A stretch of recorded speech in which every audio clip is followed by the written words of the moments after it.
अस्सलामुअलैकुम। पेशे खिदमत है चंपा कली की हैरत अंगेज दास्तान। Next episode. तुलसी के मेले की रौनक शबाब पर थी। किद्दू राज भी मेले में शरीक हुआ था। उसका डेरा बड़ा शानदार था। नाच रंग की महफिलें हर वक्त जमी रहती। उसके साथ तकरीबन 700 सवार आए थे। महामंत्री ज्ञानचंद ने इन लोगों का स्वागत किया और बड़ी खातिरो मदारत की गई उनकी। किद्दू राज बज़ाहिर बड़ी अच्छी तरह इनसे मिला, लेकिन उसके दिल में कुछ और ही था। मेला तो हर साल ही होता था, लेकिन इस बार का मेला अजीब था। इस मेले में बहुत सी साजिशें जन्म ले रही थीं। रौनक भी इस बार सबसे ज्यादा थी। जयचंद की रानियां भी मेले में आई थीं। और फिर एक शाम शरदा रानी भी तिलक चंद के साथ मेला देखने आई। तिलक चंद हाथी पर बैठा हुआ था और मेले के मनाजिर से लुत्फ अंदोज हो रहा था। रानी ने रात को यहाँ क्याम करने का फैसला कर लिया और इसके लिए एक झरने के किनारे खैमे लगा दिए गए। रात को बहुत से नए खेल शुरू हुए। रानी शरदा अपने खैमे का पिछला दरवाजा खोलकर बैठ गई। दूसरी तरफ शोर हंगामा था, इस तरफ सुकून था। झरने से बहने वाली छोटी सी खूबसूरत नदी नगमाबारी कर रही थी। रानी इस नदी के शफाफ पानी को देख रही थी। फिर इसकी निगाह एक 9-10 साल लड़की पर पड़ी जो छोटा सा घाघरा पहने, जवान लड़कियों की तरह कलसा कमर पर रखे नदी के किनारे आगे बढ़ रही थी। इसे किसी मुनासिब जगह की तलाश थी जहां से वो कलसा पानी में डुबोकर पानी भर सके। ना जाने क्यों रानी शरदा को बच्ची की यह अदा बहुत पसंद आई। इसने एक चौबदार को आवाज दी और चौबदार इसके पास पहुंच गया। इस लड़की को देख रहे हो? जी रानी जी। इसे प्यार से यहां बुला लो, कहना बस थोड़ी देर के लिए आ जाए, रानी ने हुक्म दिया। और चौबदार लड़की की तरफ दौड़ गया। रानी वहां से दूर के मनाजिर देखती रही। चौबदार ने खैमे की तरफ इशारा किया और लड़की इस तरफ देखने लगी। फिर इसने गर्दन हिला दी, खाली कलसा कमर पर रखा और मटकती हुई रानी की तरफ आने लगी। थोड़ी देर के बाद हसीन बच्ची इसके पास पहुंच गई। क्या नाम है तुम्हारा बेटी? रानी ने पूछा। चंपा कली, बच्ची ने जवाब दिया। तुम्हारी तरह प्यारा नाम है। किसकी बेटी हो? पंडित राम नारायण की। कहाँ से आई हो? जौनगढ़ से। तुम्हारे माता पिता भी साथ होंगे? माता नहीं है, पिताजी हैं। बस मैं उन्हीं के साथ आई हूँ। क्या करते हैं तुम्हारे पिताजी? भाग्यों का हाल बताते हैं, सितारों की चाल बताते हैं। अच्छा, ज्योतिषी हैं वो, मैं क्या जानूं। तुम कहाँ ठहरी हो चंपा कली? वहां पहाड़ी के उस पार। इतनी दूर से पानी भरने आई हो तुम? हाँ, बच्ची ने गर्दन झुकाए झुकाए जवाब दिया। तुम्हारे पिताजी कहाँ हैं? वहां मेले में काम करने गए हैं। आओ कुछ देर मेरे पास बैठो और हाँ, गर्दन तो उठाओ, मुझसे डरने की जरूरत नहीं, रानी ने कहा। और बच्ची ने गर्दन उठाई। रानी ने इसकी हसीन आंखों में देखा और दहल कर रह गई। ये आंखें तो देखी भाली हैं। ये अनोखी खामोश पुरस्कार आंखें कुछ कहती हुई ना जाने क्या। रानी इन आंखों के सिहर में गिरफ्तार हो गई। तब बच्ची की आवाज उभरी, तुम दर्शनी, तुम।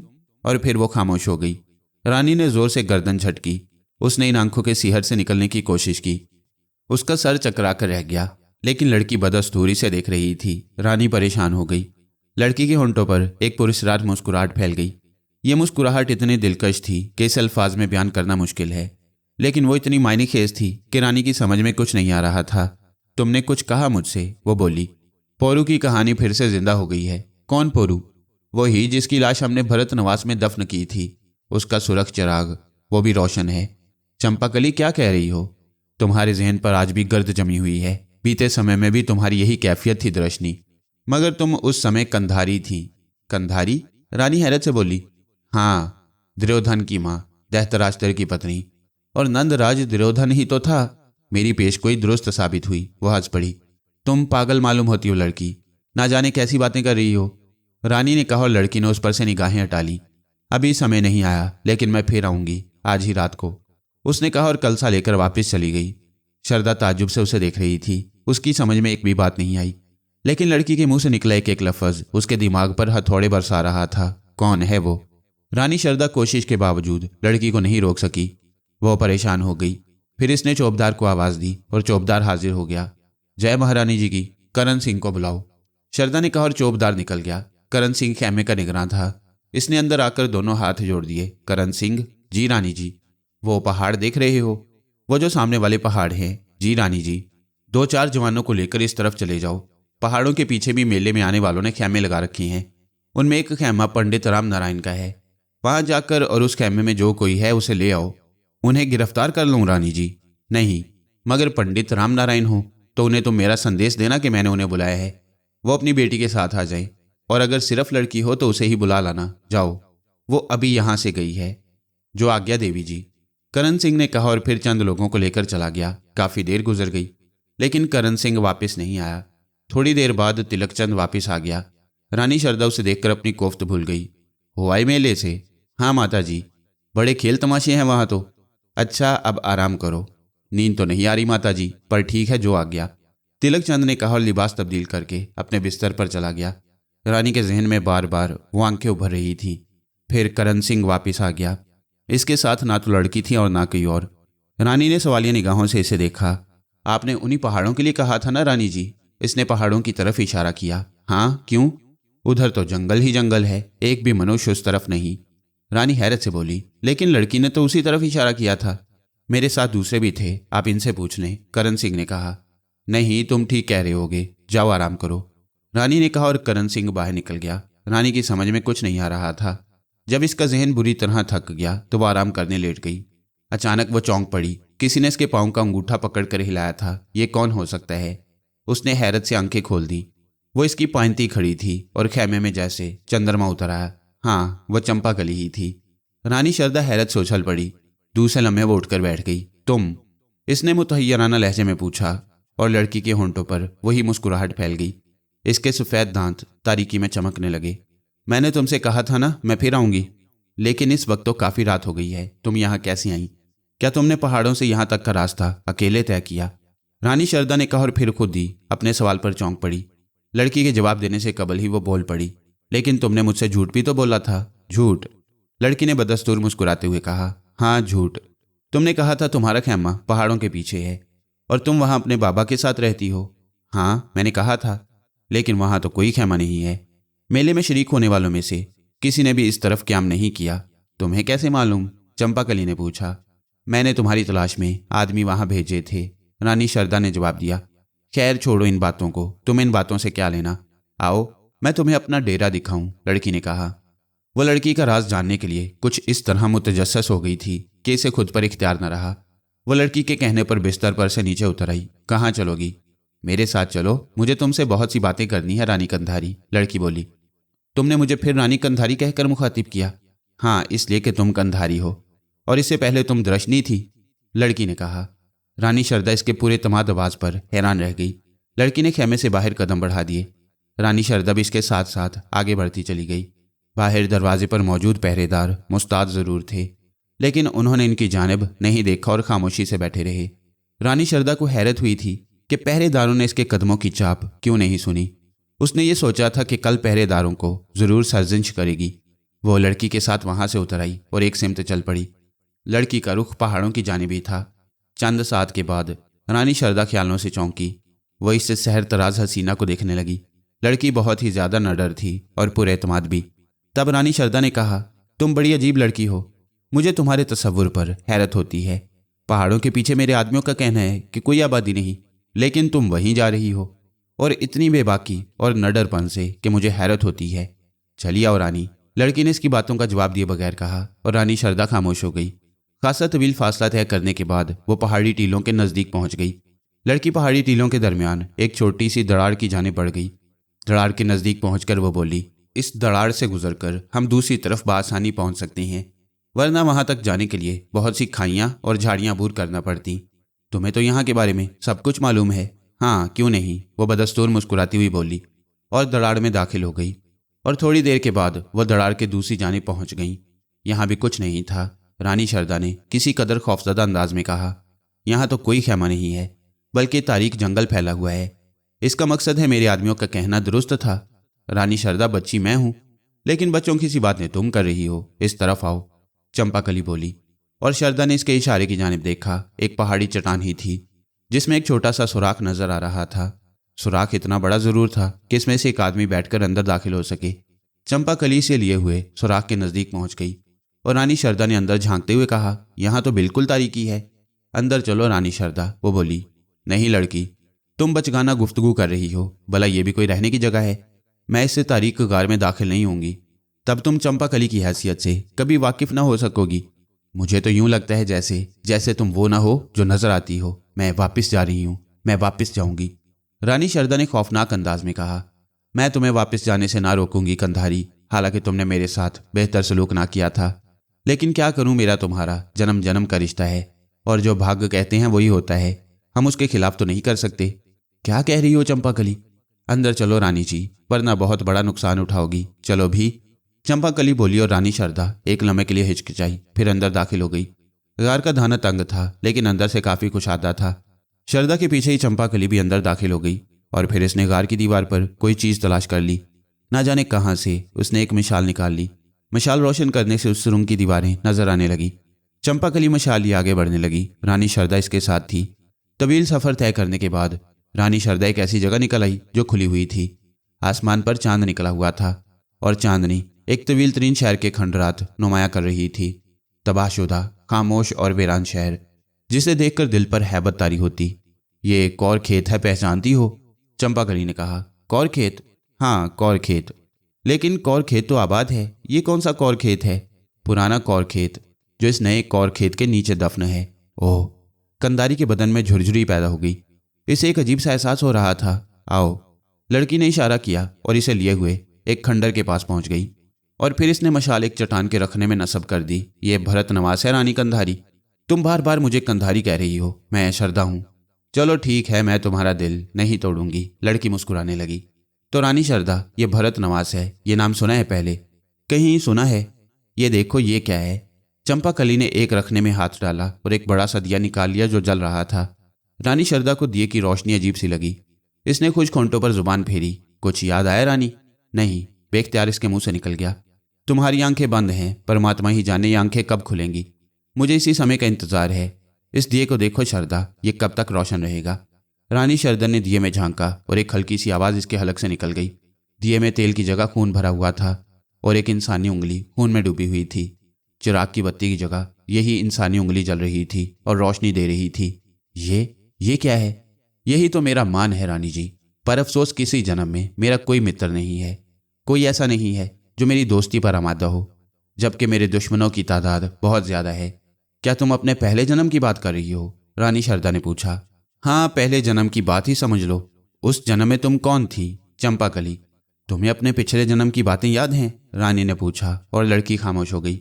इसकी आंखें नमनाक हो गई थीं। इसने चिराग वापस इसकी जगह रख दिया और एक गहरी सांस लेकर खड़ी हो गई।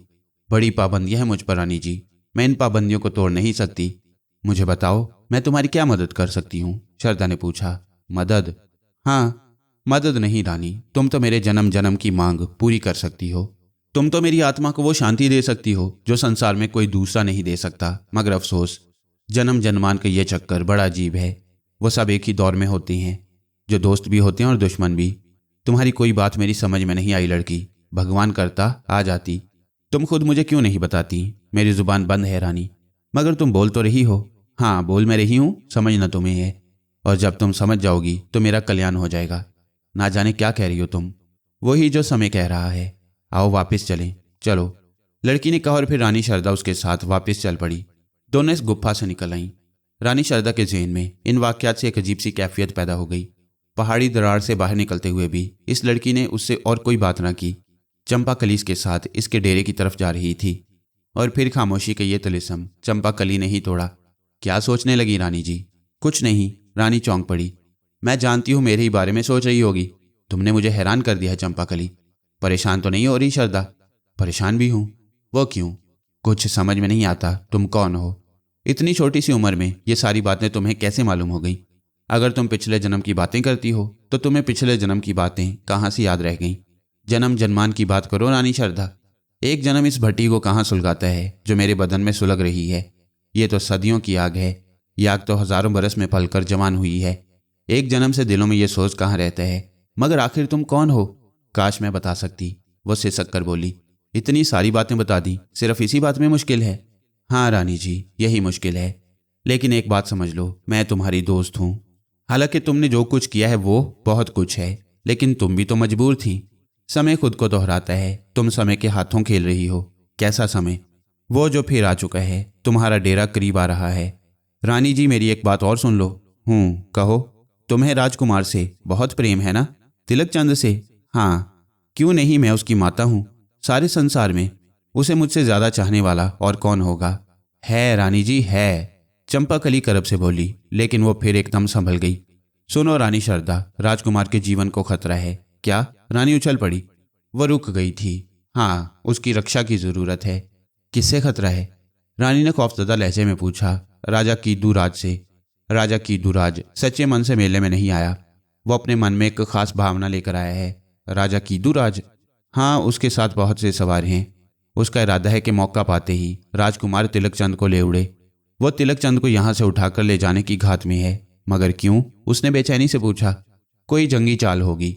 वो महाराज जयचंद से जंग करवाना चाहते हैं, लेकिन इसका मकसद कुछ और है। राजकुमार का उठाकर ले जाने के बाद वो राजा जयचंद को मजबूर करेगा कि वो उसकी सारी बातें मान ले। तुझे ये सब कुछ कैसे मालूम हुआ चंपाकली? मेरे पिता राम नारायण सितारों की चाल बताते हैं ना, मुझे सब मालूम है, चंपाकली ने जवाब दिया। मगर चंपाकली, क्या तू सच कह रही है? हाँ, मैंने कहा ना कि मैं तुम्हारी दोस्त हूँ। रानी शारदा, मैं तुम्हारे हर बुरे समय में काम आऊंगी। लेकिन क्या? रानी बोली। तुम सिर्फ मेरा एक काम कर देना। बोलो। इस बार भी तुम घनश्यामी के जाल में फंस जाओगी। और? कौन घनश्यामी? वो पापी इस बार भी आएगा। वो मुझे कामयाब न होने देगा। चंपाकली सिसक कर बोली। बोलो, मुझसे तेरा क्या काम है? अभी नहीं बताऊंगी रानी जी, बस मुझे वचन दो कि मेरा एक काम करोगी। मैं वचन देती हूँ, तुम जो कहोगी मैं कर दूंगी। अपने वचन का पालन करना महारानी। मैं झूठ नहीं बोलती। बस महारानी, जाओ अब। राजकुमार की रक्षा का बंदोबस्त करो, मैं फिर आऊंगी।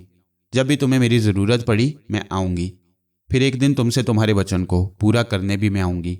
अच्छा चंपाकली, ठीक है, मैं चलती हूँ, शारदा ने कहा और चंपाकली ने गर्दन हिला दी। वो इसी जगह खड़ी रानी को देखती रही और रानी वापस अपने डेरे पर आ गई। राजकुमार आराम की नींद सो रहा था। शारदा उसके पास ही बैठ गई। उसके दिल में हौल उठ रहे थे। चंपाकली ने जो पेशगोई की थी वो इन बातों में सबसे बड़ी अहमियत रखती थी। उसके साथ गुजरा हुआ सारा वक्त ही अजीब था। रानी शारदा इन अजीबोगरीब वाकयात से इस कदर दहल गई थी कि सारी रात उसे नींद न आई। रात को उसने अपने पहरेदारों को जमा करके वापसी का ऐलान नहीं किया। अगर वो ऐलान कर देती तो लोग उसकी परेशानी से वाकिफ हो जाते और वो किसी को अपना राज बताना नहीं चाहती थी। अलबत्ता सुबह होते ही उसने कहा कि वो वापस महल में जाएगी और इसके ऐलान के साथ ही सिपाही इसके हुक्म की तामील करने में मसरूफ़ हो गए। थोड़ी देर के बाद वो महल वापस पहुंच गई। मेले के दिनों में राजा जयचंद मसरूफ़ रहता। जब उसे रानी शारदा की वापसी का पता चला तो वो उसके पास पहुंच गया।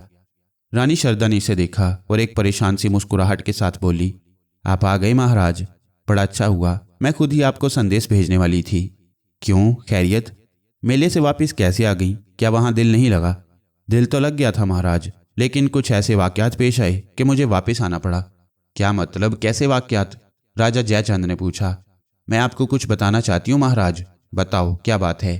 बैठ जाइए महाराज, रानी शारदा ने कहा और जयचंद बैठ गया। फिर बोला, क्या बात है शारदा? तुम्हारी इस परेशानी से मैं भी परेशान होकर रह गया हूँ। मैंने ऐसी ही बात सुनी है महाराज, लेकिन आप वादा करें कि मुझसे तफसील नहीं पूछेंगे। जल्दी बताओ भाई, तुमने तो ना जाने कैसी बातें शुरू कर दी। राजा जयचंद बोला। महाराज ये बताइए कि आपकी राजा कीदूराज से कोई दुश्मनी है? कीदूराज से? जयचंद चौंक पड़ा। फिर वो अजीब सी निगाहों से रानी शारदा को देखते हुए बोला, हाँ है। लेकिन तुम ये सवाल क्यों कर रही हो? क्या दुश्मनी है उससे आपकी? बस रानी, ये राजनीति के मामलात हैं। कीदूराज हमसे जंग करना चाहते हैं।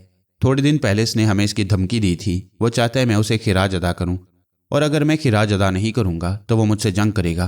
तुम्हें नहीं मालूम रानी हमारी क्या कैफियत है। मगर राजा कीदूराज तो मेले में आया है। हाँ, वो आया है, लेकिन कैसे दिल से आया है ये मैं नहीं कह सकता। वो सच्चे मन से नहीं आया महाराज। क्या मतलब? वो एक चाल चलने आया है। कैसी चाल? महाराज, उसकी चाल ये है कि वो हमारे बेटे और तख्त के वारिस को यहाँ से उठा ले जाना चाहता है और उसे कैद में रखकर आपसे मनमानी करवाना चाहता है। क्या कह रही हो रानी? राजा जयचंद उछल पड़ा। हाँ महाराज, मैं सच कह रही हूँ। इसका बंदोबस्त करें, वरना हम बड़ी मुसीबत का शिकार हो जाएंगे। मगर ये सब बातें तुम्हें कैसे मालूम शारदा? मैं पहले ही कह चुकी हूँ कि इस बारे में तुम्हें कुछ नहीं बताऊंगी।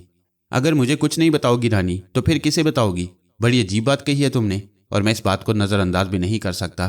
तुम्हें ये तला कहाँ से मिली, मुझे बताओ। नहीं महाराज, अभी नहीं बताऊंगी। फिर कब बताओगी?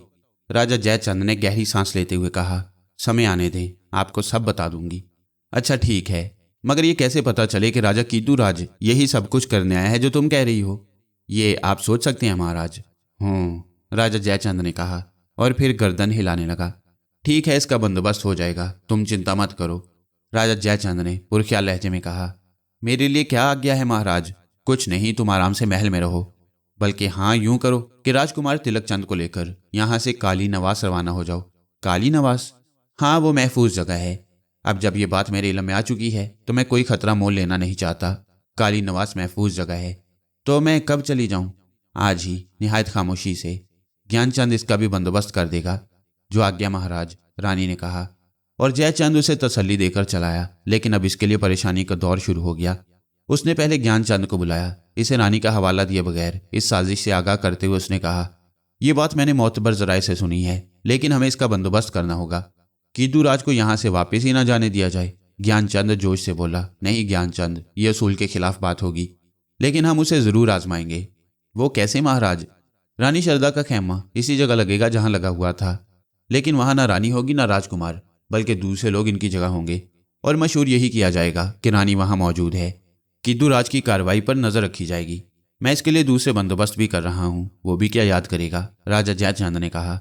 और ज्ञानचंद गर्दन हिलाने लगा। तुम खामोशी से रानी को काली नवास पहुंचा दो और ये काम जल्दी कर लो। जो आज्ञा महाराज, ज्ञानचंद ने कहा और राजा से इजाजत लेकर बाहर निकल गया। राजा जयचंद थोड़ी देर कुछ सोचता रहा। फिर इसने अपने एक खास आदमी को बुलाया और इसे कहा, माधोचंद को बुला लाओ। माधोचंद मुस्कुराता हुआ जयचंद के सामने आया। वो इन दिनों बहुत खुश था और जयचंद की तरफ से इसका दिल साफ हो गया। जय महाराज की। क्या कर रहे हो माधोचंद?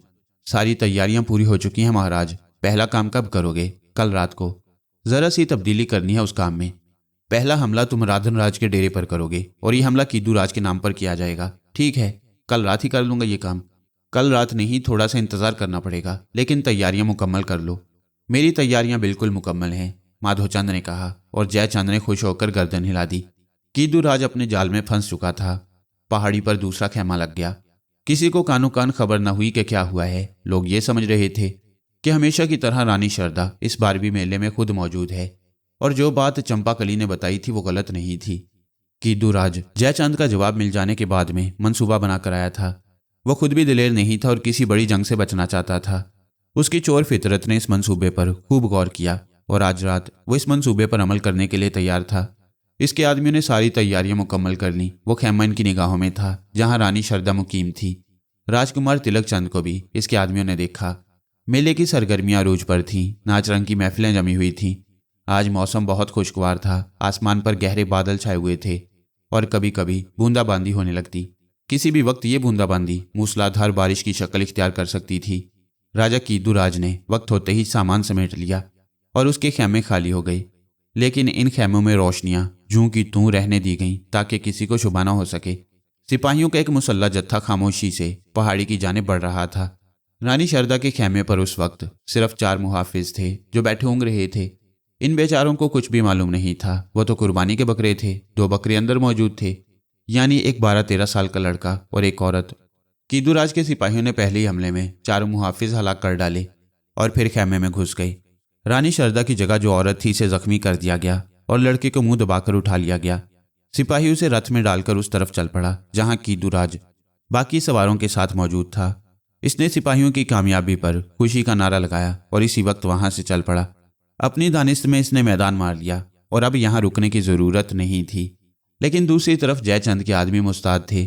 ज्ञानचंद ने फौरन ही राजा को इतला दी और राजा ने माधोचंद को। दूसरी तरफ जयचंद के आदमी मुस्ताद थे। चुनाचे आधी रात को जब राजा राधन राज के सिपाही शराब के नशे में मस्त थे, 100 सवारों ने जिनके चेहरे ढके हुए थे राधन राज के डेरे पर हमला किया। राधन राज के बेशुमार नशे में डूबे हुए आदमियों पर उन्होंने हमला किया और उन्हें कत्ल कर दिया। इसके बाद वो राधन राज तक पहुंच गई। राधन राज भी नशे में मस्त था, लेकिन इतना नहीं कि सूरत हाल को समझ नहीं सकता। इसका खजाना पूरी तरह लूट लिया गया। यहां तक कि उसने जो जेवरात पहने थे लुटेरों ने उन्हें भी उतार लिया। गर्ज ये कि उसका डेरा मुकम्मल तौर पर लूट लिया गया। लूटमार के दौरान कई बार चंद लोगों ने एक ऐसे नकाबपोश को देखा जो इन सबको हदायत दे रहा था। कीदू राज महाराज कहकर मुखातिब किया गया, जिस पर राधन राज शशतर रह गया। राजा कीदू राज के बारे में वो अच्छी तरह जानता था, लेकिन ये नहीं जानता था कि राजा कीदू राज इस तरह डाका जनी भी कर सकता है। बाहर सूरत लूटमार हुई, कत्लो गारत करी हुई और इसके बाद स्याहपोश लुटेरे पहाड़ों में गायब हो गए। राधन राज अपने आदमियों का और खजाने के नुकसान का अंदाजा लगा रहा था, लेकिन बात यहीं तक महदूद न रही। रात भर में 3 बार मुख्तलिफ डेरों पर डाका डाला गया और हर तरफ हाहाकार मच गई। तीनों जगह कीदू राज का नाम सुना गया। और तीनों जगह खूब लूट मार और कत्लो गारत करी हुई। बेशुमार कीमती चीजें लूट ली गईं जिनकी मालियत बहुत ज्यादा थी। और फिर इस वक्त सुबह भी नहीं हुई थी जब बेशुमार लोग राजा जयचंद के महल में पहुंच गई। जयचंद इस वक्त महल में था और अपने कमरे खास में आराम कर रहा था। शोरो घोगा इस कदर ज्यादा था कि किसी को उसे जगाने की जरूरत न पड़ी। वो इस तरह बाहर आया जैसे अभी अभी जगा हो। आने वालों में खुद राधनराज और दूसरे दो राजा जिनके डेरों को लूटा गया था मौजूद थे। तीनों राजा गुस्से में डूबे हुए थे। इनकी आंखें सुर्ख हो रही थीं। जयचंद ने बड़े हैरानकुन अंदाज में इनका स्वागत किया और इनको बड़ी इज्जत से अंदर ले गया। महल के कमरे में बिठाकर इनकी खूब खातिरो मदारत की। जब इनका गुस्सा किसी कदर सर्द हुआ तो जयचंद ने पूछा, क्या बात है महाराज, कोई खास बात है क्या? इतनी सुबह आप सब लोग? इसने मुतहय्यराना अंदाज में पूछा। जयचंद, तुम हमें मेले में बुलाकर हमारी हिफाजत करने में नाकाम रहे हो। राधनराज ने उसीले लहजे में कहा। क्या हुआ महाराज? क्षमा चाहता हूं अगर कोई ऐसी वैसी बात हो गई है। पर बात क्या हुई? किसी ने आपका अपमान किया? आप बताएं तो सही। आप मेरे मेहमान हैं महाराज, और मेहमानों को इसलिए नहीं बुलाया जाता कि इनकी बेइज्जती की जाए। आपकी रक्षा तो मेरा फर्ज है महाराज। तुमने यह फर्ज खूब पूरा किया है जयचंद। तुमने लुटेरों के इस मेले में दावत दी है। लुटेरों को? जयचंद ताज्जुब से बोला। हाँ, लुटेरों को। मगर हुआ क्या है महाराज, बताइए तो सही। राजा जयचंद आजी से बोला। कीदूराज ने रात को पूरे मेले में क्यामत मचाई है। कीदूराज ने? जयचंद ने ताज्जुब से पूछा। हाँ, कमबख्त कीदूराज ने। इसने जहन्नुम के दरवाजे खोल दिए थे हमारे ऊपर। इसने तमाम आने वालों को लूट लिया। इसने हमारा अपमान किया है। हालांकि इसने जो कुछ लूटा है वो इतनी बड़ी हैसियत नहीं रखता था कि किसी राजा को इसका दुख हो, लेकिन जो कुछ हुआ है वो बहुत बुरा हुआ है। ये सब तुम्हारी गफलत की वजह से हुआ है। कौन से कीदूराज की बात कर रहे हैं आप लोग महाराज? क्या राजा कीदूराज की? हाँ, इसे राजा की बजाय लुटेरा कहना ज्यादा मुनासिब है। दो राजा बैक वक्त बोले। मगर मेरे लिए बड़े ताज्जुब की बात है। आप पिधारिए तो सही, पूरी तफसील मुझे बताइए, मैं तो परेशान हो गया हूं। जयचंद ने कहा और फिर इसने अपने आदमियों को हुक्म दिया, महामंत्री ज्ञानचंद को हाजिर किया जाए। आदमी मंत्री को बुलाने चले गए। इस दौरान तीनों राजा उसे अपनी विपता सुनाते रहे और राजा जयचंद के चेहरे पर शदीद हैरानी के आसार थे। मगर कीदूराज तो खुद भी राजा है, क्या उसे यह हरकत करनी चाहिए थी? जयचंद ने कहा। उसने ये किया है। तीनों राजा बैक वक्त बोले। इनकी बुरी हालत हो रही थी। थोड़ी देर के बाद ज्ञानचंद पहुंच गया और राजा जयचंद ने इसे बड़े गुस्सीले अंदाज में हुक्म दिया, ज्ञानचंद, फौरी तौर पर जितने सवाल ले जा सकते हो ले जाओ और राजा कीदूराज के डेरे को घेर लो। कीदूराज इतना बेवकूफ नहीं है जयचंद। राधनराज बोला। जी, मैं नहीं समझा। इसका डेरा खाली पड़ा है। अगर इसका डेरा खाली ना होता तो तुम्हारा क्या ख्याल है? हम लोग अपने अपमान का बदला खुद ना ले लेते? वो यहां से भाग चुका है। राधनराज ने कहा। डेरा खाली पड़ा है? हाँ, और वो पहाड़ों में रूपोश होकर भाग चुका है। राधनराज ने जवाब दिया और राजा जयचंद ने गर्दन झुका ली। थोड़ी देर तक वो कुछ सोचता रहा, फिर बोला, मेरे भाइयों, आप मेरे मेहमान हैं। जो दुख आपको पहुंचा इसने मेरी नाक काट कर रख दी है। लेकिन मैं आपसे कुछ और भी कहना चाहता हूं। क्या राजा जयचंद? मेले में राजाओं और महाराजाओं के अलावा आम आने वाले भी बेशुमार हैं। मेरे सिपाही हर आम आदमी पर निगाह रखते हैं। मुझे राजाओं की शान का पूरा पूरा एहसास है, लेकिन मैं इतनी हिम्मत तो नहीं कर सकता कि राजाओं पर भी निगाह रखूं। क्या मतलब है जयचंद? क्या राजा और डाकू में फर्क नहीं होता? अपनी बात का मतलब समझाओ। राधनराज बोला। जयचंद किसी हद तक ठीक कह रहे हैं धनराज जी। बूढ़े राजा धरपत सिंह ने कहा। ठीक तो है। अगर जयचंद के सिपाही तुम्हारे डेरे की निगरानी करते तो क्या हमें इस बात की खुशी होती? नहीं, मैं यही कह रहा था राधनराज महाराज। अगर डाकुओं के किसी गिरोह ने यह हरकत की होती तो अब से सिर्फ थोड़ी देर के बाद इनके सर आपके डेरों पर लटक रहे होते। लेकिन एक ऐसे मेहमान ने यह किया है जो खुद भी एक बड़ा राजा है। राजा नहीं, डाकू कहो। इस वाक्य के बाद तो वो डाकुओं से बदतर है। मुझे अफसोस है कि इसने मेरी धरती पर यह कमीनगी की है। अगर मुझे इल्म होता कि कीदूराज इतना नीच है तो मैं उसे कभी यहां ना बुलाता। वो राजा है, बचकर कहाँ जाएगा? राधनराज बोले। हाँ, बेशक, इस बात का कीदूराज से हिसाब लिया जाएगा। उसने ये लूट मार करके राजाओं का अपमान किया है। हम कीदूराज से जंग करेंगे, उसे पूरी पूरी सजा दी जाएगी। अवश्य, इस जंग में मैं भी आपके साथ हूंगा। उसने मेरी जमीन पर आपका अपमान करके मेरा अपमान किया है, जयचंद ने कहा। जयचंद ने राजाओं से खूब हमदर्दी की, उन्हें अपने ताउन का यकीन दिलाया, उन्हें पेशकश की कि उन्हें जो कुछ भी चाहिए उससे ले लें।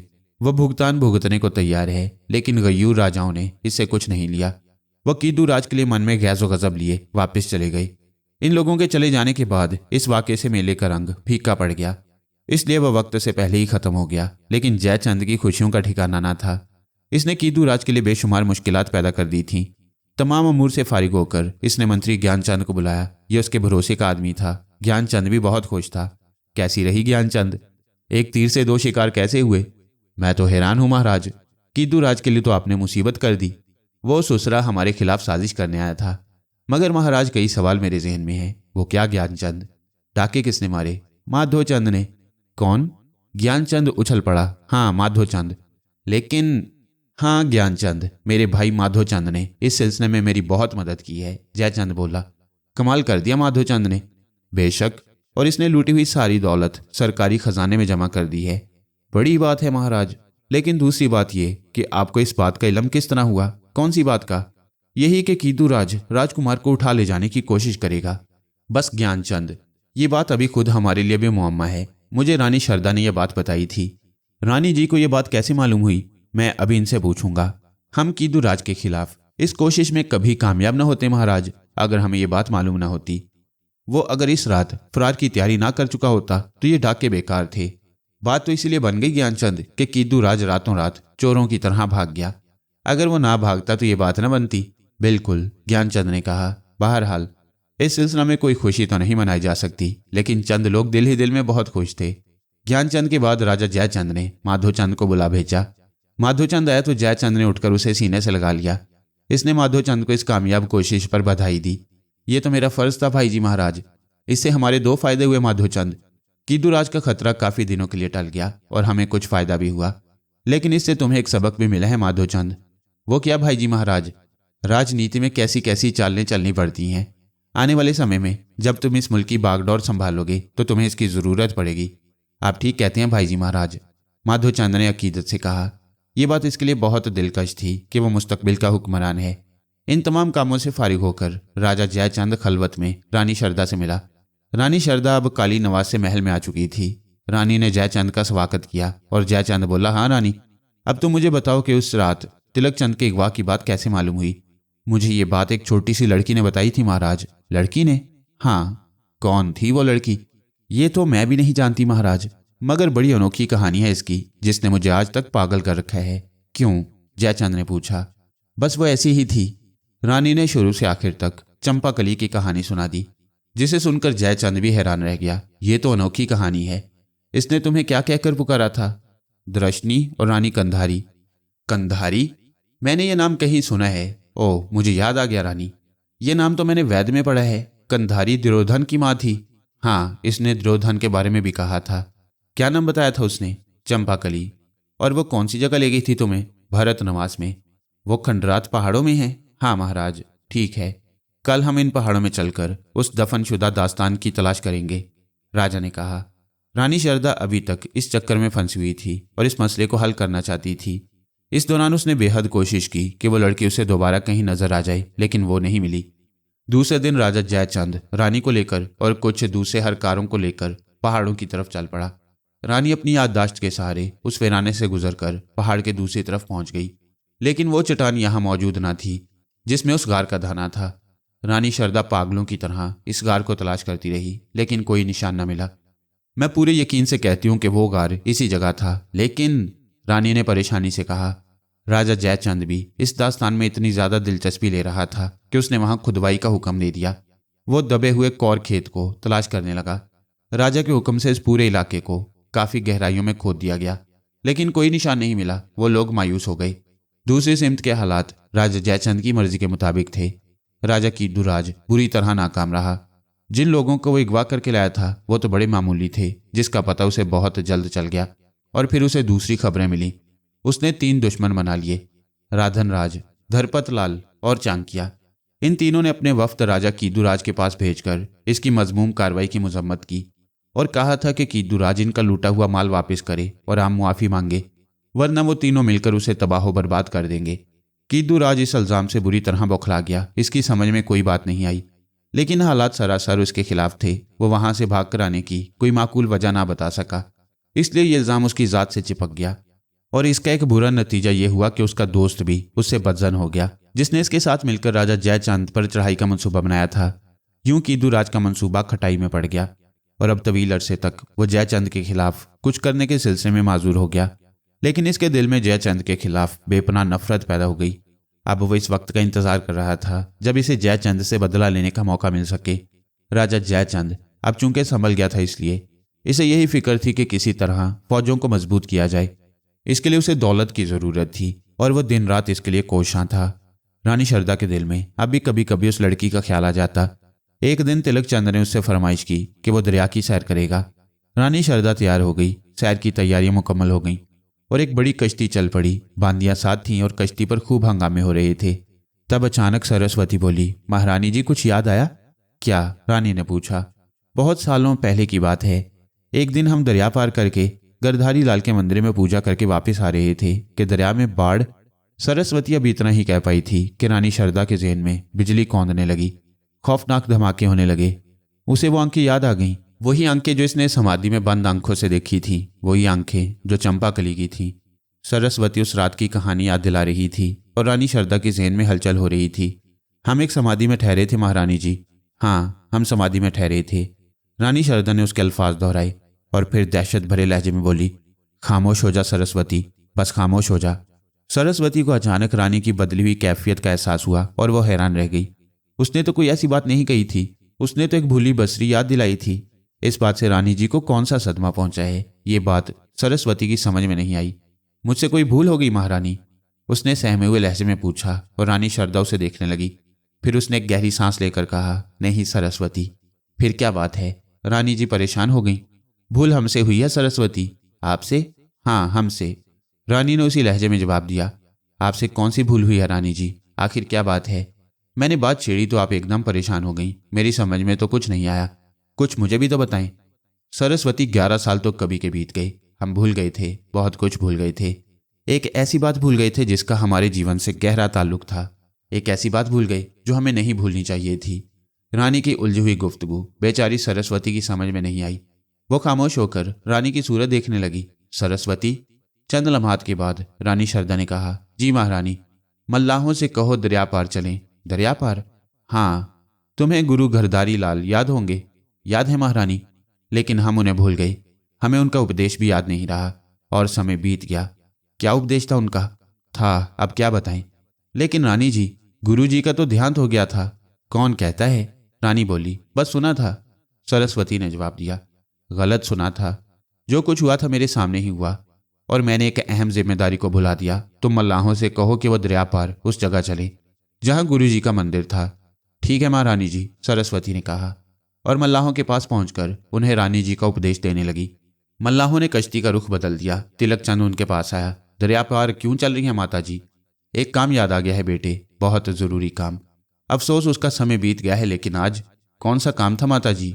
आओ देखते हैं, फिर बताऊंगी, रानी शारदा ने कहा और तिलक चंद खामोश हो गया। कश्ती तेजी से दरिया पार कर रही थी। थोड़ी देर के बाद वो दूसरे किनारे पर पहुंच गई। रानी शारदा बांदियों और तिलक चंद के साथ नीचे उतर आई और फिर वो तेजी से गुरु गिरधारी लाल के मंदिर की तरफ चल पड़ी। मंदिर जूं का तूं था। चंद पंडे इधर उधर चलते फिरते नजर आ रहे थे।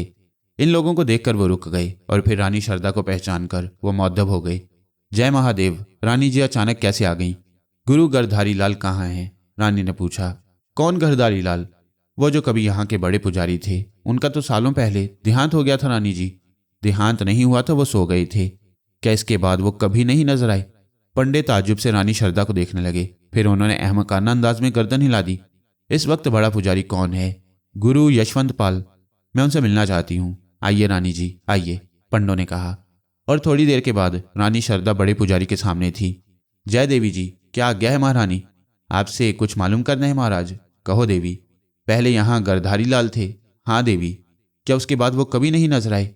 मरने वाले फिर कहाँ नजर आते हैं देवी? ये तो हमारा ख्याल होता है जो उन्हें देखता है, बड़े पुजारी ने जवाब दिया। वो मरे नहीं थे महाराज। ये बताओ, तुम्हारे ख्याल ने कभी उन्हें देखा है? बड़ी आत्माएं सचमुच कभी नहीं मरती। वह संसार की भलाई के लिए हमेशा जीती रहती हैं, लेकिन उन्हें देखना मुश्किल है देवी जी। गोया तुमने कभी उन्हें नहीं देखा? नहीं। किसी और ने देखा है? हाँ, मुझे कुछ याद आ गया है। एक मनुष्य ऐसा था जिसने ये दावा किया था, मगर वो भी उसकी अकीदत थी। कौन है? परसूलाल, एक लकड़हारा है। दरिया पार की बस्ती गोंदी में रहता है। कभी कभी यहाँ आता है। वो क्या कहता है? अकीदत की कोई कहानी सुनाता है। भगवान ने मनुष्य के मन को दर्पण बनाया है। उस दर्पण में अपने मन की कोई तस्वीर सोच लो, वो उधर आ जाएगी। मैं उससे मिलना चाहती हूँ महाराज। अगर आप बस्ती जाना चाहें तो चली जाएं, मैं एक पंडे को आपके साथ भेजे देता हूँ। रानी ने बेचैन निगाहों से अपने साथियों को देखा। वो सैर के लिए निकली थी, लेकिन इस जंजाल में फंस गई। गुरु गिरधारी लाल उसे याद भी आए थे तो कहाँ याद आए। थोड़ी देर तक वो सोचती रही, फिर बोली, ठीक है महाराज, अभी नहीं, लेकिन मैं अपने आदमियों को भेजूंगी। आप कष्ट करेंगे महाराज, किसी को उन आदमियों के साथ कर दें, बाकी काम वो खुद कर लेंगे। जो आज्ञा महारानी जी की। मेरे लिए कोई हुक्म हो तो बताएं। हाँ रानी जी, एक इच्छा है। कहिए महाराज। मंदिर बहुत पुराना हो गया है, बहुत से हिस्से टूट चुके हैं, इसकी मुरम्मत हो जाए तो। बड़े पुजारी ने कहा, ठीक है, इसका इंतजाम हो जाएगा। रानी ने कहा और फिर वो वहां से वापस चल पड़ी। लेकिन इसके जहन में गहरी सोचें थीं। दरिया की सैर को नहीं चलेंगी रानी जी? किसी बांदी ने पूछा। और रानी शारदा ने परेशान निगाहों से राजकुमार को देखा। तिलक चंद बोला, नहीं, अब माता जी सैर को नहीं जाएंगी, वो परेशान है, महल वापस चलो। और शारदा मुस्कुराने लगी। उसने तिलक चंद का सर अपने सीने से लगा लिया। महल तो जा रहे हैं माता जी, लेकिन एक शर्त होगी। तिलक चंद ने मुस्कुराते हुए कहा, शर्त? हाँ शर्त, तिलक चंद बोला। कैसी शर्त तिलक? आपको अपनी इस परेशानी की वजह बतानी पड़ेगी, तिलक चंद ने कहा। और रानी शारदा ने गहरी सांस लेकर गर्दन हिला दी। कश्ती वापस दरिया के किनारे जा रही थी, जहां इंतजार करने वाले रथ मौजूद थे। थोड़ी देर के बाद रानी महल वापस पहुंच गई। तिलक चंद समझदार था, मां की परेशानी भांप रहा था और उसका राज जानने के लिए बेचैन था। चुनाचे दूसरा कोई काम करने से पहले वह शारदा को लेकर अंदर दाखिल हो गया। मैं बच्चा जरूर हूं माता जी, लेकिन राजकुमार हूं। मुझे अपनी चिंता बताएं, मुमकिन है मैं इसका कोई हल सोच सकूं। क्यों नहीं राजकुमार, मैं जानती हूं कि तुम अपनी उम्र से कहीं ज्यादा समझदार हो। तो फिर बताइए, कश्ती के सफर में अचानक आप इतनी परेशान क्यों हो गई?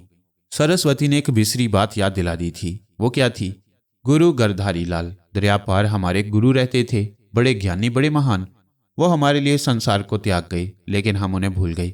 वो कैसे माता जी? तिलक चंद ने पूछा। और शारदा ने उसे पूरी कहानी, उस कहानी में उसने गुरु की पेशगोई और फिर समाधि का किस्सा, चंपाकली का मिलना, वो आंखें, भरतनवास, सारी दास्तान सुना दी। राजकुमार बड़ी दिलचस्पी से यह सुन रहा था।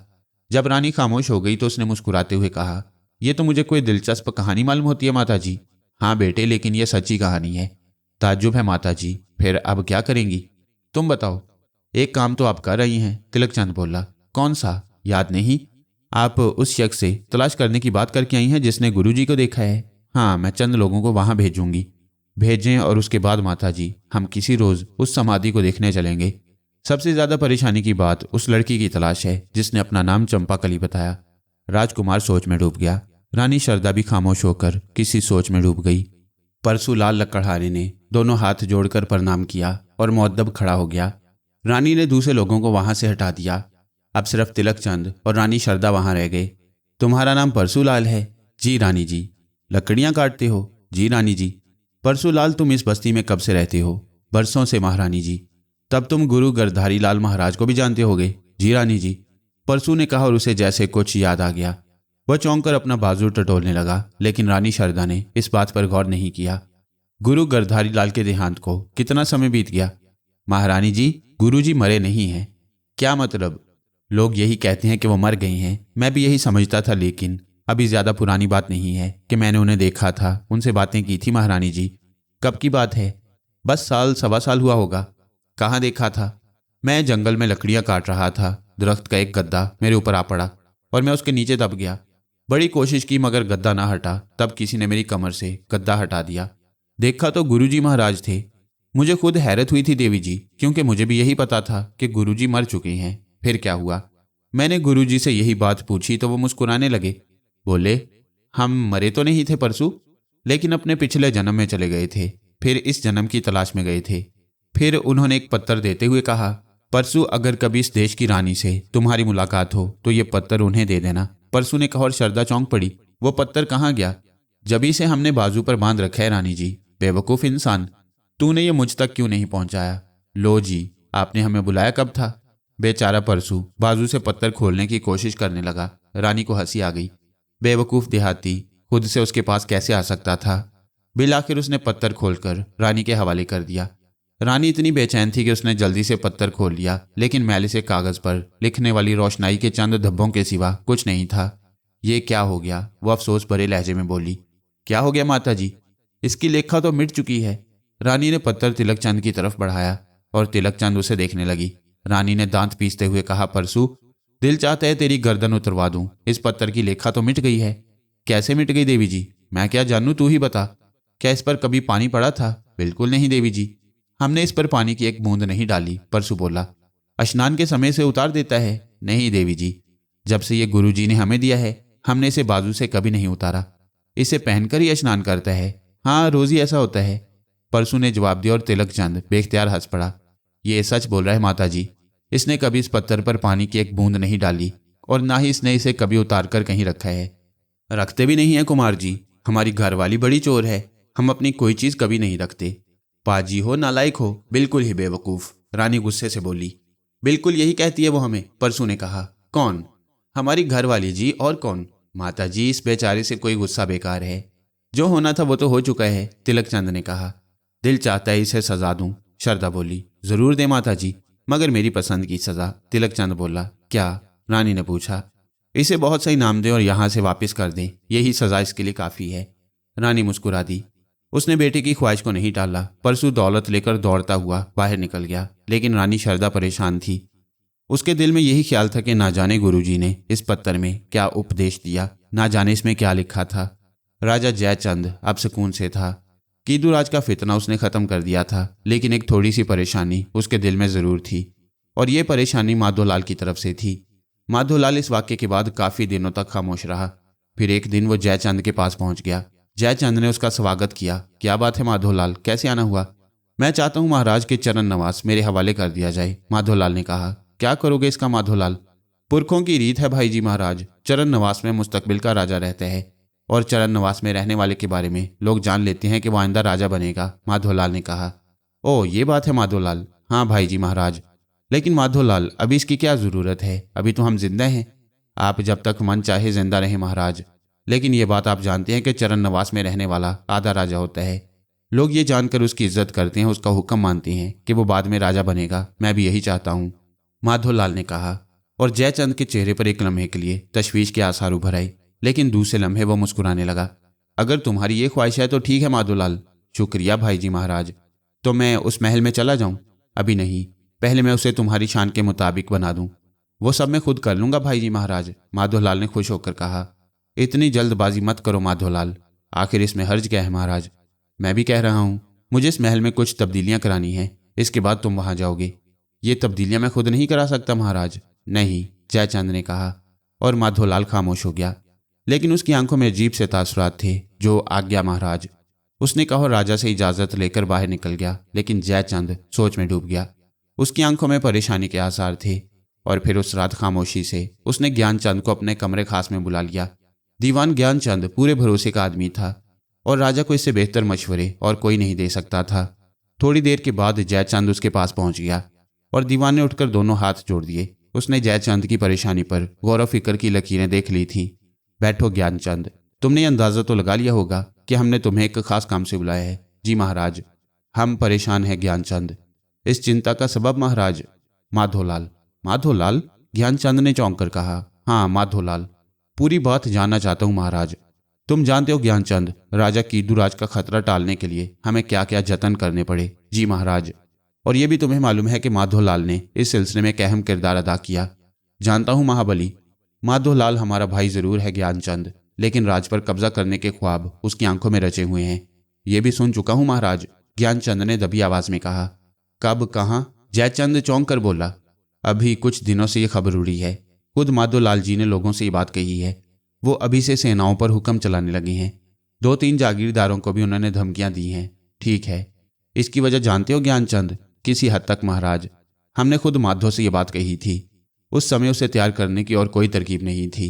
जानता हूं महाराज, पर क्या तुम्हें यकीन है कि हम राजगद्दी माधोलाल के हवाले कर देंगे? राजा जयचंद ने कहा। भगवान तिलकचंद महाराज को जीता रखे, राजगद्दी उनका हक है, ये कैसे मुमकिन है? ज्ञानचंद ने कहा। हाँ, ये किसी तरह मुमकिन नहीं है ज्ञानचंद। तिलकचंद हमारा होनहार सपूत है। उसके राज करने तक हम उसके रास्ते के सारे कांटे हटा देना चाहते हैं, जिनमें माधोलाल भी शामिल है। ये बात तो माधोलाल महाराज को खुद सोचनी चाहिए। तिलकचंद से बड़ा हकदार कौन हो सकता है राजगद्दी का? वो सोचने वालों में से नहीं है ज्ञानचंद। बच्चों की सी बातें मत करो, कोई ठोस बात करो। माधोलाल जी को समझाया जाए। हरगिज नहीं, यह सांप को होशियार करने वाली बात होगी। ज्ञानचंद को अब सूरत हाल की नज़ाकत का एहसास हुआ। ये बात दो भाइयों की नहीं थी बल्कि उससे दुश्मनी की बू आ रही थी। फिर महाराज, आज वो मेरे पास आया था। माधोलाल, हाँ जानते हो क्या कहने आया था? वो चरण नवास में जाकर रहना चाहता है और चरण नवास में वही रहता है जो आइंदा राजा बनने वाला होता है। गोया इस तरह हम ये ऐलान कर देंगे कि आइंदा होने वाला राजा माधोलाल है। बिल्कुल ठीक है महाराज। इस बात की गहराई पर भी गौर किया है? जी महाराज। बताओ। राजा जयचंद ने दीवान का इम्तिहान लेते हुए कहा। जान की अमान पाऊं तो कहूं महाराज? हाँ कहो। अगर महाराज माधोलाल चरण नवास चले गए तो सारी जनता को मालूम हो जाएगा कि वो आइंदा के राजा हैं और राजगद्दी तिलक चंद महाराज को नहीं मिलेगी। इसके बाद अगर आपका देहांत हो जाए तो फिर तिलक चंद जी कभी ये बात न कह सकेंगे कि वो गद्दी के हकदार हैं। बिल्कुल ठीक ज्ञानचंद, आगे कहो। और महाराज माधोलाल कभी इंतजार नहीं करेंगे कि तिलक चंद महाराज जवान हो जाएं और आप जीते रहें। वो पहली कोशिश में आपको मरवाने का काम करेंगे। तुम दीवान रहने के काबिल हो ज्ञानचंद। तुम अपने इम्तिहान में पूरे उतरे। हाँ, हमारा भी यही ख्याल है। भगवान आपको सलामत रखे। भगवान के अलावा तुम्हें भी कोशिश करनी होगी ज्ञानचंद, राजा ने दबी आवाज में कहा। दास हाजिर है महाराज, दीवान ने कहा। आगे आ जाओ ज्ञानचंद, दीवारों के भी कान होते हैं, राजा ने कहा और दीवान ज्ञानचंद आगे से रखाया। माधोलाल की जिंदगी अब हमारे लिए खतरा है, ना सिर्फ हमारे लिए बल्कि हमारे बेटे के लिए भी। मैं जानता हूं महाराज, इसलिए अब उसका जीता रहना मुनासिब नहीं। जी, ये बताओ उसे रास्ते से कैसे हटाया जाए? बड़ी बात तो नहीं है महाराज, आप राजा हैं, मगर हम ये नहीं चाहते कि लोग हमें उसके कातिल की हैसियत से जाने। उसे और किसी तरह कत्ल करना होगा। तुम जानते हो दीवान जी कि अगर उसे इस बात का शुबा हो गया तो वह हमारे लिए कितना जबरदस्त खतरा बन सकता है। खतरा? हाँ दीवान ज्ञानचंद, अगर वो यहाँ से भागकर कीदू राजा के पास पहुंच जाए और उसे सारी हकीकत बता दे तो क्या होगा? कीदू राज जो हमारी कोशिश से अपनी मौत आप मर गया है, उसे उन तीनों राजाओं के सामने पेश कर देगा। और अगर माधोलाल इस बात पर राजी हो जाए कि यहाँ का राजा बनने के बाद वो कीदू राज को खिराज देगा तो कीदू राज हमारे खिलाफ हो जाने वालों को लेकर चढ़ाई भी कर सकता है। क्या ख्याल है? भगवान की सौगंध महाराज, बड़ी दूर की कौड़ी लाए हैं इन हालात में ज्ञानचंद। माधोलाल की मौत बहुत जरूरी है, ज्ञानचंद ने कहा। और हाँ, इसके लिए मैंने तरकीब भी सोच ली है। वो क्या महाराज? शिकार, शेर का शिकार, जयचंद ने मुस्कुराते हुए कहा। तिलक चंद ने शदीद ख्वाहिश की कि वो भी शेर के शिकार को चलेगा, लेकिन राजा जयचंद ने उसकी बात नहीं मानी। आप जानती हैं महाराज, मैं बुज़दिल नहीं। हाँ मेरे बेटे, लेकिन इस बार मैं तुम्हें शिकार पर नहीं ले जाऊंगा बल्कि शेर को शिकार करके तुम्हारे सामने लाऊंगा, राजा ने मुस्कुराते हुए कहा। और तिलक चंद खामोश हो गया। शिकार की तैयारियां जोरों शोर से जारी थीं। माधोलाल भी शिकार पर जाने के लिए तैयार हो गया, लेकिन इससे पहले जयचंद ने कुछ और कोशिशें की।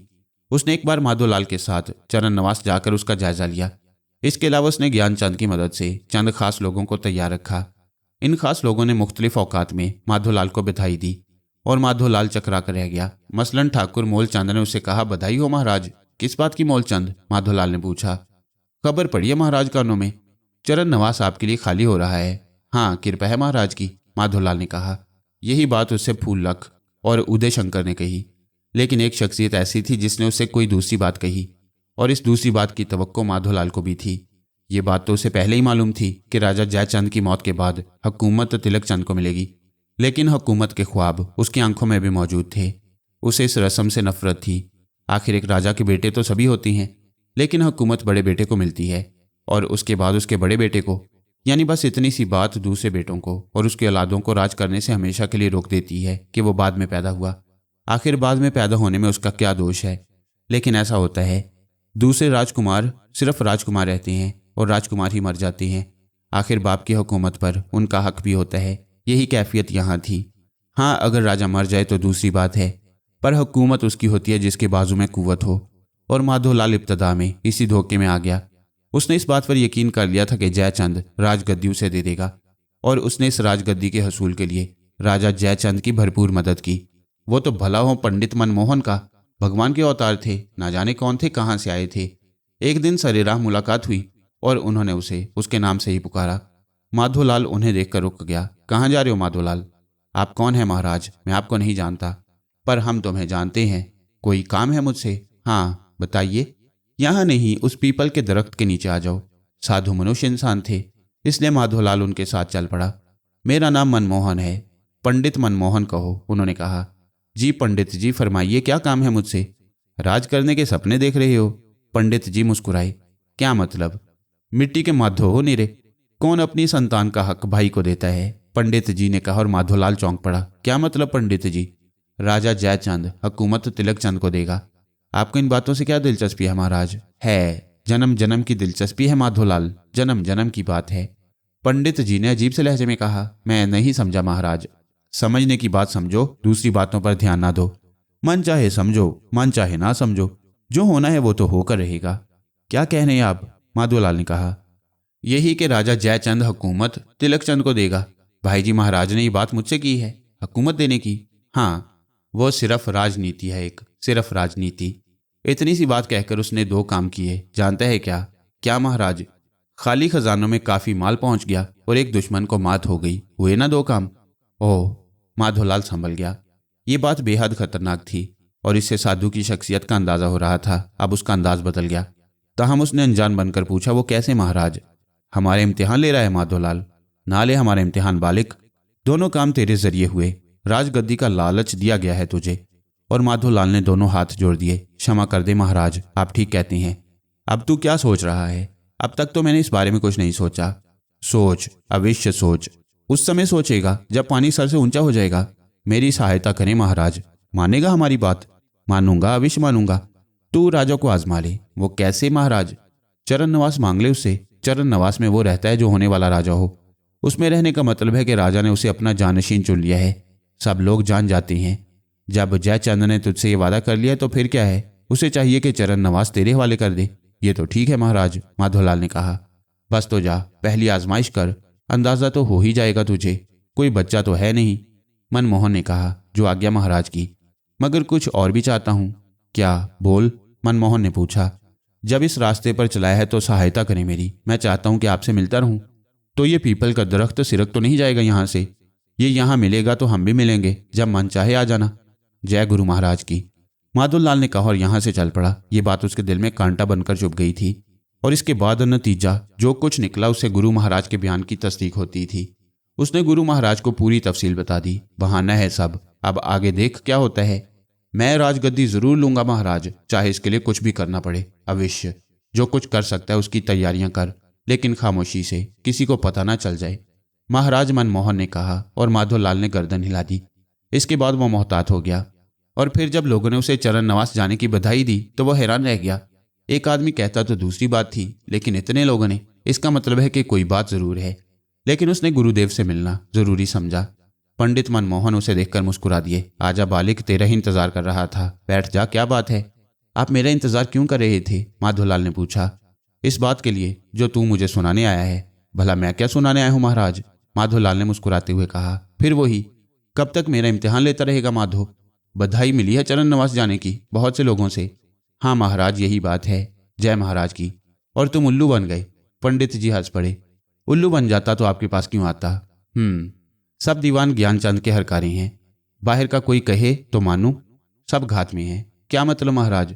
सुनो माधोलाल, शेर के शिकार पर जरूर जाना और जो कुछ बन सके वहां कर लेना। उसके बाद यह मौका न मिलेगा। शेर का शिकार? हाँ, शिकारी जाल लगा रहा है, मगर वो ना होगा। वो हो गया तो मेरी जन्म जन्म की तपस्या भंग हो जाएगी। हालात अब के दूसरे रुख पर हैं और मुझे बहुत फूंक फूंक कर कदम रखने हैं। क्या कह रहे हो महाराज? माधोलाल ने ताज्जुब से पूछा।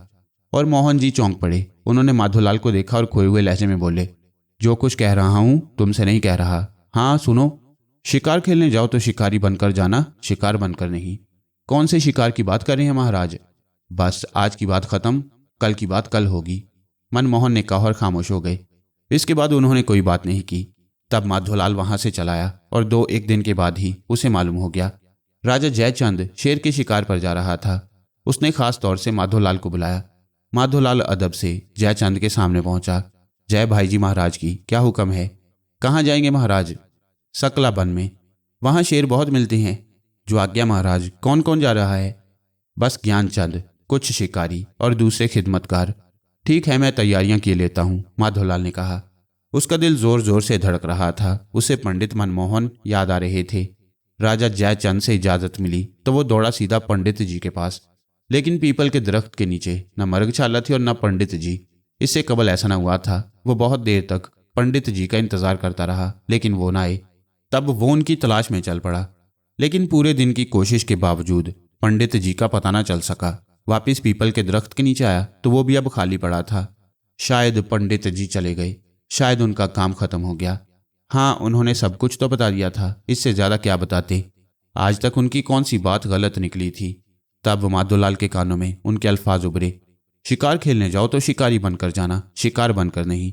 और उसकी आंखों में गहरी सोच नजर आने लगी। शिकारी, ये एक लफ्ज़ उसके कान से निकला और वो आहिस्ता कदमों से वापस चल पड़ा। बहुत कुछ सोचता आया था वो रास्ते भर।